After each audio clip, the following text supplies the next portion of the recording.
Bora conversar. Entrevista especial do Jornal Jangadeiro. Como os sentimentos afetam a nossa vida, hein? E como afetam também a nossa vivência com o outro? E o amor? Tem risco do amor ser tóxico? Essas perguntas são respondidas, ou pelo menos tentadas, pelo poeta e escritor Fabrício Carpinejar, seja pelas suas colunas em veículos de comunicação, seja pelas pílulas diárias em suas redes sociais, que tem um acesso formidável em busca também de um público que o classifica como um dos melhores pensadores. Carpinejar, inclusive, vai estar aqui em Fortaleza com o seu mais novo espetáculo Tudo que Seu Marido Precisa Saber. Mas antes de falar do evento, vamos falar um pouco sobre a sua vida. Como aflorou essa sensibilidade de se importar com as coisas simples e que afetam o nosso dia a dia. Carpinejar, bom dia. Bom dia, querido. Alegria de estar com vocês. Alegria nossa e o prazer enorme também. Lembrando aqui a você que está acompanhando o Bora Conversar aqui na Jangadeiro Band News FM 101.7, também no YouTube e Facebook do Jornal Jangadeiro. Você pode participar no chat, mandando perguntas, pelo 981543814, que é o nosso zap, para que o papo seja mais amplo, além dessa mesa aqui entre nós. Eu já começo perguntando, fala um pouco da sua trajetória. Você é jornalista por formação, mas conseguiu se prender a textos técnicos, é isso? Eu sou jornalista formado, tenho pós-graduação em letras, sou filho de poetas e toda a minha observação decorre do fato de ter tido uma infância solitária.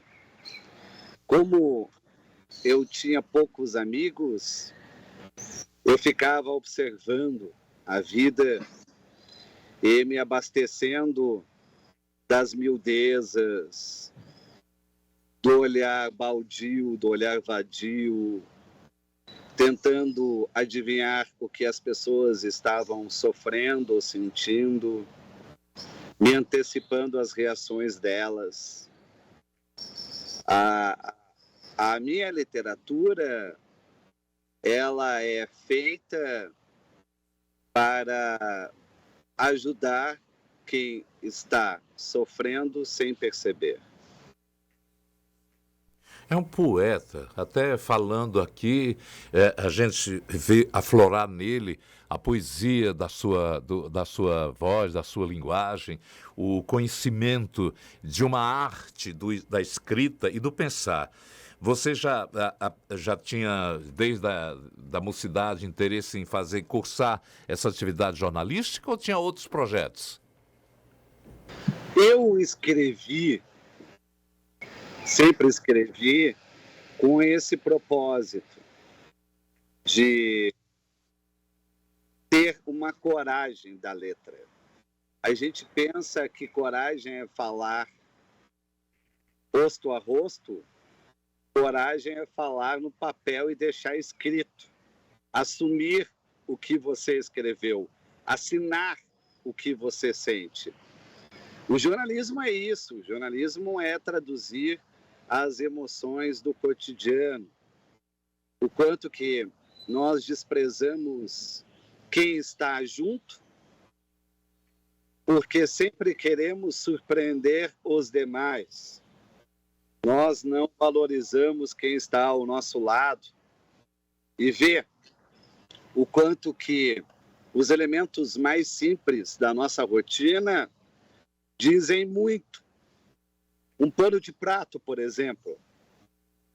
O melhor pano de prato que existe é o velho. Demora-se a encontrar esse pano de prato. Se você vai tentar comprar um pano de prato, o pano de prato novo não serve para nada. Ele só espalha água. Pano de prato bom é aquele que já foi bem usado.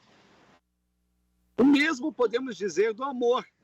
Quanto mais velho o amor, melhor o amor. O amor velho que seca, o amor com intimidade. Não esse amor que você descarta e compra outro, substitui. O amor exige solidão, silêncio, companheirismo, cumplicidade. É o pano de prato velho que vai secar a louça, não um pano de prato novo. E a gente sempre fica procurando a novidade e esquece de ver a antiguidade mágica da vida. Interessante como ele vai buscar na miudeza o foco principal, muitas vezes, para que a gente se conheça na produção do nosso eu, na atividade, qualquer que seja, não é só no jornalismo, não. Mas aproveitando, mas é preciso trabalhar, né? Esse olhar, Nonato. E carpinejar, bom dia, Yuri aqui também. Bom dia. Mas é preciso justamente trabalhar esse olhar, porque a gente às vezes está no automático, né? A gente levanta, vem trabalhar, a gente não olha esses pequenos detalhes da vida, né? Nem no caminho. Como aperfeiçoar esse olhar? Eu não troco meu pano de prato por nada. É meu paninho predileto. Uhum. Também a gente pode ver que uma família é unida pela manta no sofá. Manta no sofá. Verdade. Ninguém compra um sofá com manta. Se tem manta no sofá, significa que o sofá está rasgado ou manchado. Ou seja, a família anda convivendo, anda junto na sala, anda dividindo as confidências. O sofá com manta é a realeza familiar. Sofá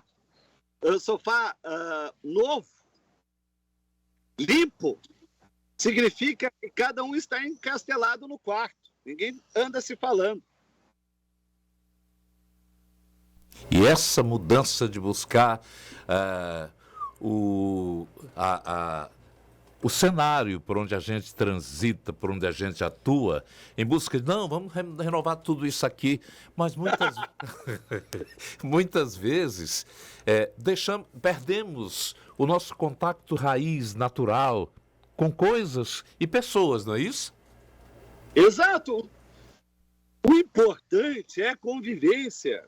A gente fica querendo manter a superfície das coisas e esquece da essência.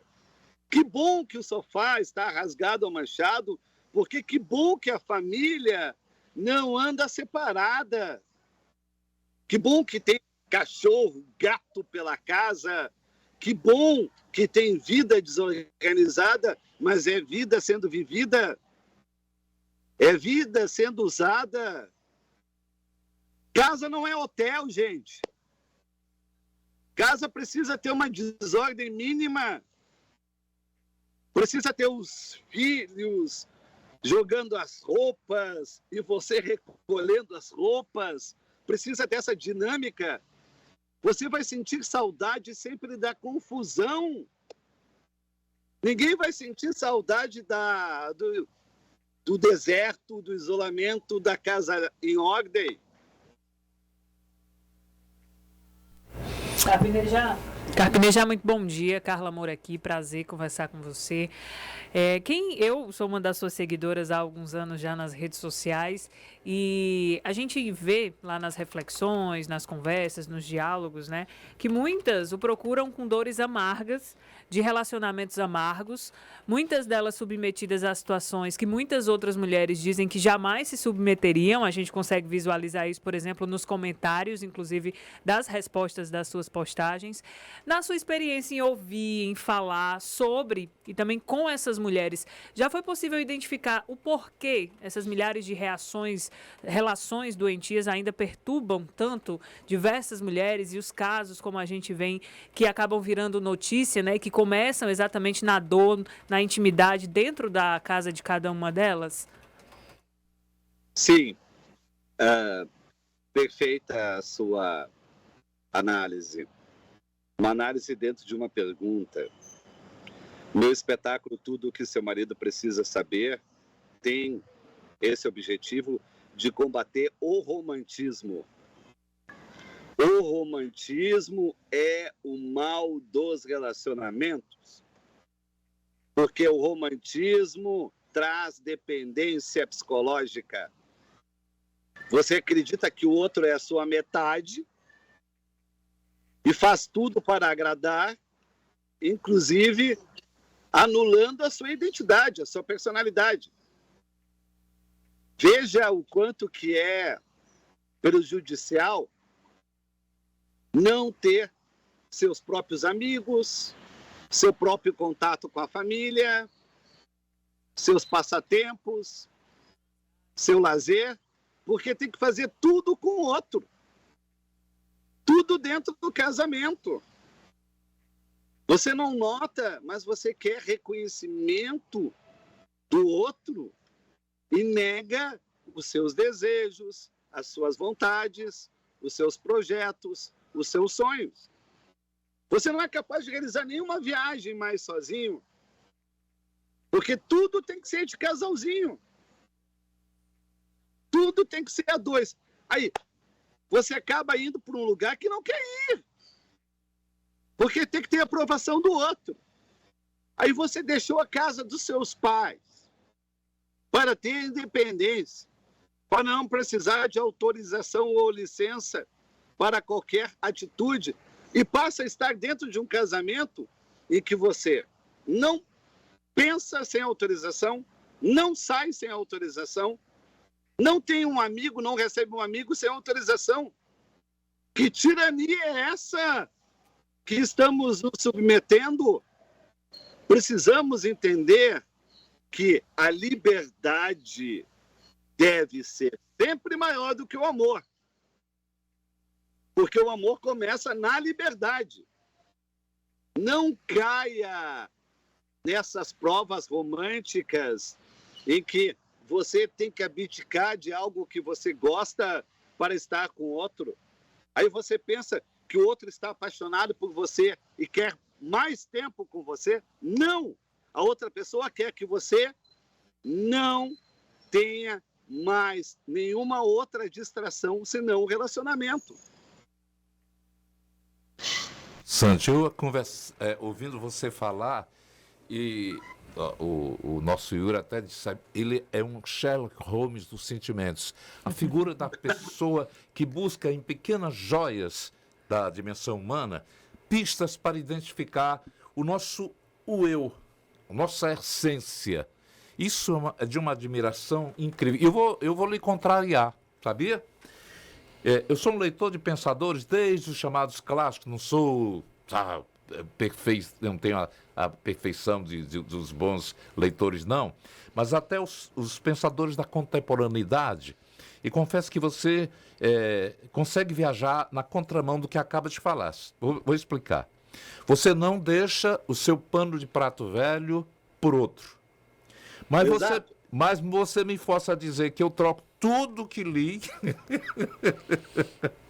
do pensar de tantos nomes famosos para carpinejar no seu celeiro. Olha, botei até um verbo.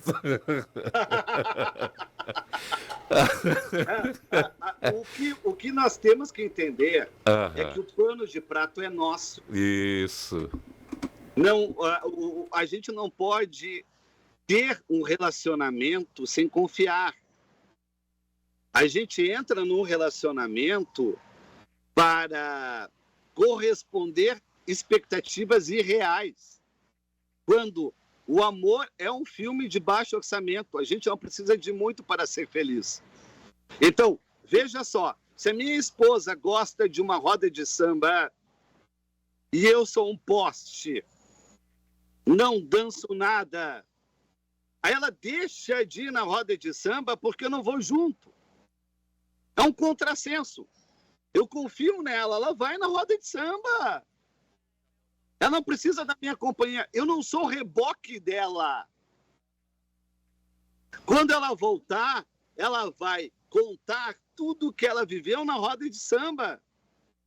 O que está acontecendo é que os casais ficam juntos 24 horas sem deixar que o outro cumpra os seus projetos pessoais, as suas aspirações pessoais. as suas realizações pessoais. A gente não pode criar uma simbiose, ou seja, o outro tem que viver o que nós vivemos, que o outro amplie o nosso entendimento e viva experiências diferentes. E isso não acontece no casal. O casal tem que fazer tudo junto, como se fossem uma mesma pessoa. Isso traz desgaste, traz tédio, traz cobrança, traz possessividade, traz ciúme. Você sempre acredita que a outra pessoa vai conhecer alguém melhor do que você e sofre de ciúme. Eu não sofro de ciúme. Eu deixo espaço para o amor. O ciúme destrói o amor. Tem participação aqui de alguns ouvintes, diversas participações, né? Muitos aqui elogiando tanto o Carpinejar quanto a entrevista, que gosta muito dele, acompanha o trabalho. E aí, quem já faz parte desse grupo, né? Quem já acompanha o trabalho de Carpinejar conhece bem que ele tem ali uma rotina de conversar, de fato, como a gente citou, com diversos leitores, né, e leitoras principalmente. E aí a nossa ouvinte, a Leonora, ela quer saber como é que surgiu essa história de dar conselhos amorosos a pessoas indecisas, desiludidas, de onde é que saiu? Eu sofri horrores, já sofri horrores. Óbvio, nada que uma fossa não possa ensinar. Eu não quero repetir os meus erros. Eu quero erros novos, erros inéditos. Então, eu busco alertar. Eu só quero que as pessoas entendam que amor é paz. Amor não é vertigem. Amor não é perder a cabeça por alguém. Amor não é discussão de relacionamento. Amor não é fiscalizar. Amor é quietude. É a paz de um pano de prato. É quando você não precisa provar o seu valor. É quando você sabe que escolheu alguém que é seu amigo, que é seu confidente. A amizade é base do amor, gente. Fique com quem é amigo de você. Incrível. Concordo plenamente. A sociedade humana deu um salto quântico em relação à questão desse sentimento do amor, quando as famílias reservavam suas filhas para alguém que eles desejavam. Fulano de tal, que é nobre, não é? E aquilo fazia com que a posição feminina cada vez mais se apagasse, se tornasse invisível. Mas mesmo assim, Carpinejar, diante desse salto de avanço, a gente ainda encontra, muitas vezes, as pessoas que estão agregadas, presas, escravizadas por outros tipos de valores, não é isso? O casamento hoje é uma escolha. Ninguém está mandando você casar com ninguém. Não é uma imposição, uma fatalidade, um acidente. Você se propôs a estar com alguém capaz de despertar a sua melhor versão. Mas a gente ainda vive subjugado a uma mentalidade distorcida do amor, que é: você acredita que pode mudar alguém. A pessoa não presta. A pessoa é um cafajeste.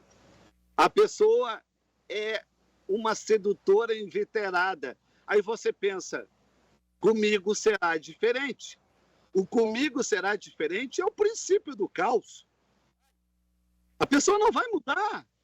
O amor não é um portal que transforma as pessoas. O casamento não é um portal, gente, não é um elo perdido. Não endireita ninguém.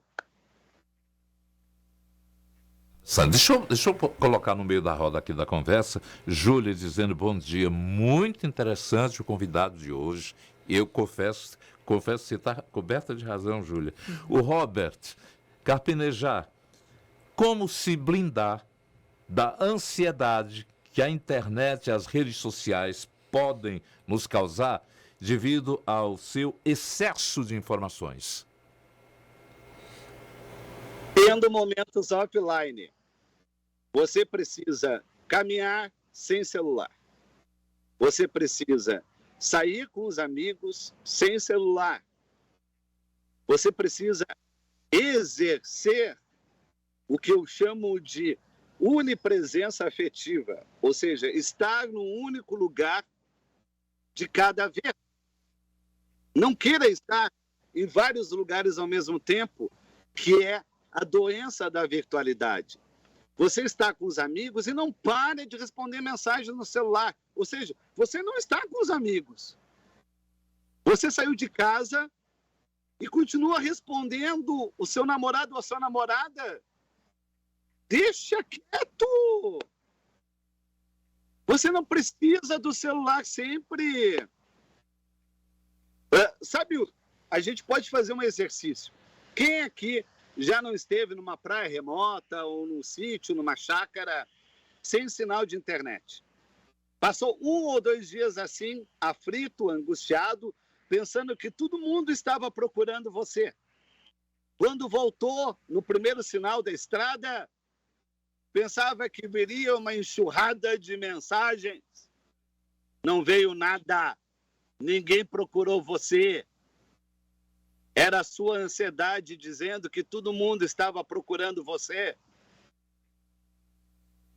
Você tem que pensar que não é tão importante assim para ser solicitado a toda hora. O que acontece com as redes sociais? Nós criamos urgências. Não existem.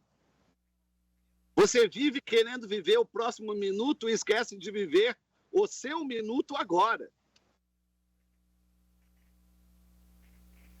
É interessante, tudo que você fala. Na verdade, a gente precisa se desligar da memória digital. Quando eu falo memória digital, é porque antes do celular, eu dou um exemplo meu, mas confesso, vocês confirmem também pelo 981543814 se acontece com vocês. Eu sabia de um número de telefone de quase todo mundo que eu tenho amizade, inclusive os de casa. Hoje, eu tenho que procurar no celular o número lá de casa. Assim também com os endereços, né? Endereços, Perfeito. Essa perda de memória, isso não ilegitima o humano que somos, não? Exato. Eu sei até hoje o número residencial da minha infância. 33341162. Eu sei de cor. Por quê? Você exercitava a memória. Você exercitava a dedicação. Você não usava o Google como um Deus para todo momento. Você valorizava a singeleza, o cuidado. Se você não lembrava de alguma coisa, ficava 1 ou 2 horas pensando até lembrar. Com isso, você se educava para a paciência, para ouvir mais. Tem pessoas que estão casadas e não sabem o número do celular da sua esposa ou marido.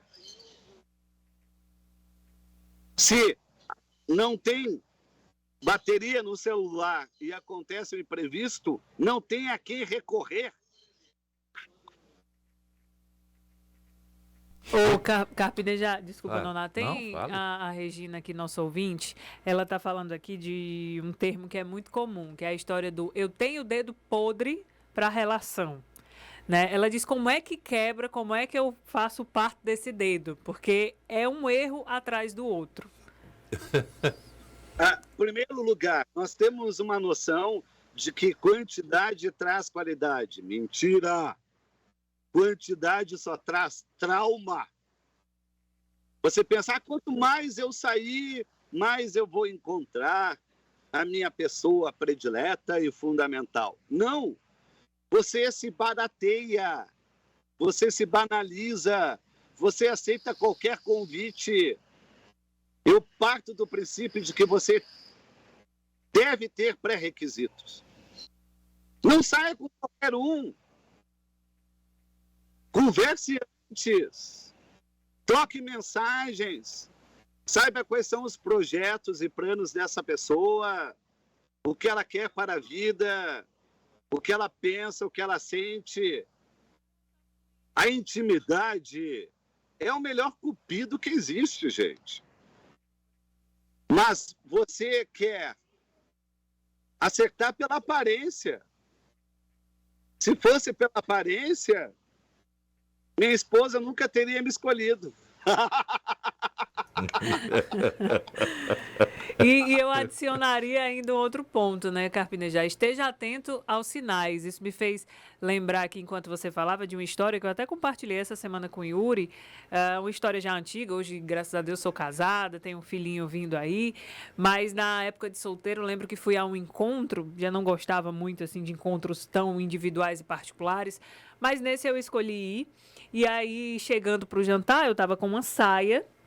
E aí o rapaz com o qual eu ia me encontrar olhou para mim e disse: "Ai, tá tão bonita, mas essa saia não tá muito curta?" Aquele ali para mim já foi o sinal de sai correndo daqui.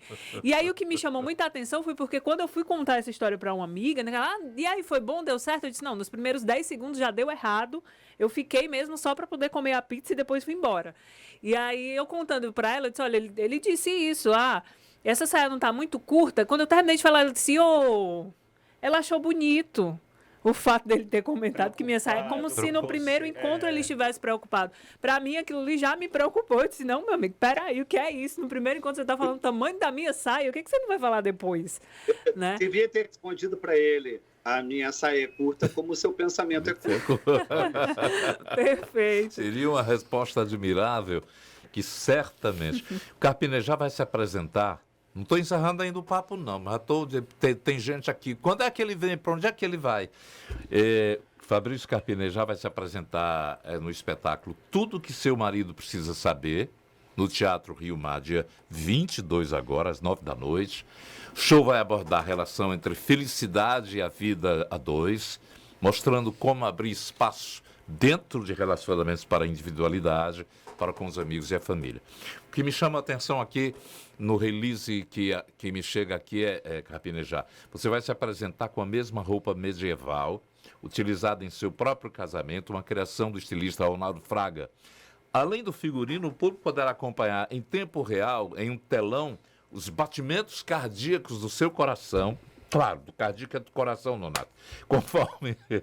Conforme as emoções sejam despertadas ao longo da apresentação de 70 minutos. Gente, em apresentações anteriores, houve alteração desse batimento cardíaco diante da reação do público? Totalmente. Totalmente, né? Eu reajo às histórias, às emoções das histórias. É uma comédia romântica. As pessoas vão rir do início ao fim. Porque todo mundo vai se sentir identificado a alguma situação. Mas o riso é danado para a gente pensar a fundo, né? É um riso de nervosismo. Eu conto como eu conheci a minha esposa, por isso que eu estou com a roupa do meu casamento, porque eu me caso com ela todo dia. Ela foi... Que lindo. O melhor que aconteceu em minha vida, porque ela não pediu que eu fosse diferente. Ela aceitou como eu era. A aceitação é o mais bonito espelho do amor. Quando você não se sente errado, quando você não se sente inoportuno. É tão triste quando você está num relacionamento e parece que a sua opinião está errada, parece que a sua roupa está errada, parece que tudo que você fala é inadequado. E é tão bonito o relacionamento quando você não precisa se censurar para dizer aquilo que você está sentindo, que a outra pessoa ampara e acolhe. E nessa peça, eu quero mostrar que o quanto que a gente pode não rir do outro, rir para o outro. Verdade. O quanto que a cumplicidade se dá quando você percebe que o outro é diferente e a diferença não é uma ameaça para o seu crescimento pessoal. É bom lembrar que é você que está nos acompanhando pelo rádio, na Band 101.7. Nós estamos no YouTube também, você pode mandar perguntas por lá. Tem gente chegando, por exemplo, a Luísa Amarante, a partir dessa fala sua agora, última, e quando a gente se casa pelo que o outro era, mas na vida a dois as coisas mudam, ou há mudanças, o que fazer para recompor? É possível? Você vai admirar a pessoa de acordo com que ela muda, ela vai mudar no relacionamento. A gente costuma querer que a pessoa fique igual. É um erro. Você não pode querer que a pessoa se engesse naquilo que ela foi um dia. Tanto que a gente usa aquela pergunta como suspeita. Como você está diferente? A pessoa tem que ficar diferente. Eu mudei, eu vivo mudando. A minha esposa vive mudando. E eu sempre me preocupo em saber quem ela está se tornando. Você quer que alguém fique fixo? Não. Isso é um chato. Só chato fica no mesmo lugar. A vida é instabilidade cardíaca, altos e baixos. Linha reta só quando você está morto no monitor. Eu estava admirando aqui a imagem da fotografia de sua esposa, é muito bonita. Aquela velha história que a Carla Moura contou ainda há pouco, porque a gente está sempre querendo ver a aparência, o que chama a atenção na loja é a vitrine, né? Quando a gente poderia dizer, o que chama a atenção, por exemplo, no perfume que se compra, não é a embalagem, não é o vidro, tipo, nem é a cor, mas é aquilo que você não vê e sente. A essência. A gente continua comprando pela embalagem. A Beatriz é ainda mais bonita quando eu fecho os olhos para beijá-la. Tem uma indagação aqui interessante. Você falou isso, estava me lembrando aqui. Tudo muda, tudo cresce na natureza e somos da natureza. Imagina se uma pequena muda de manga ficasse sempre como foi plantada. Imagina! Ninguém ia ter a delícia do seu fruto, né? Mas por que você não quer que outro mude? Para ter controle. Para ter controle, você chegou no ponto. Para fiscalizar, para não ser pego desprevenido, com receio do inesperado. Você quer que o outro nunca mude para dominar. Eu vou pedir a você a excelência de 1 minuto de pausa aqui, para que a gente possa cumprir com o ritual dos comerciais. Mas a gente fica atento também. Queremos você já de volta, inclusive para falar do Manual do Luto, o livro, seu lançamento, que vai tocar num tema que é muito comum, principalmente para nós que passamos por uma pandemia, e onde nos foi tirada a oportuna chance de ir para os velórios dos nossos parentes, dos nossos amigos, por conta da dimensão da doença. Já estamos voltando. Jangadeiro. Nós estamos de volta, 10h41, com o nosso Carpinejar, que é uma figura. É incrível como o falar dele, o pensar dele, a maneira como ele toca a vida de cada sentimento, enobrece a alma humana que somos, e a gente tem tudo isso que ele detém. É porque nós somos um campo precisando ser semeado, cultivado, trabalhado, porque todos esses sentimentos já estão em nosso interior, não é, Fabrício? Exatamente, concordo com você. Só precisamos organizar as emoções. Controlar emoções é o autocontrole. A questão do autocontrole ninguém tem. Para nada. Ninguém. É organizar elas. e tirar proveito da riqueza e da exuberância do pouco, do simples. Eu, assim, ó, eu quero ser sempre amigo, sabe de quem? De quem coloca roupinha no botijão de gás. Quem faz isso sempre será leal. Cuida até do botijão de gás. Verdade. O botijão de gás liso é muito feio. Alguém coloca aquela roupinha como se fosse uma criança. Olha que maravilha de capricho. Capriche nos rascunhos, gente. Vamos caprichar. Viver é uma bênção, uma dádiva. Eu acho que vai ser preciso não apenas um espetáculo, uma repetição, porque vai ter muita gente brigando por um espaço para lhe ouvir, lhe acompanhar. Mas deixa eu falar, porque eu anunciei ali antes do intervalo. Fala um pouco aí sobre o lançamento do Manual do Luto. O Manual do Luto é um livro que eu acabei de escrever, acabou de ser lançado, está chegando nas livrarias. Você já pode encomendar o seu. É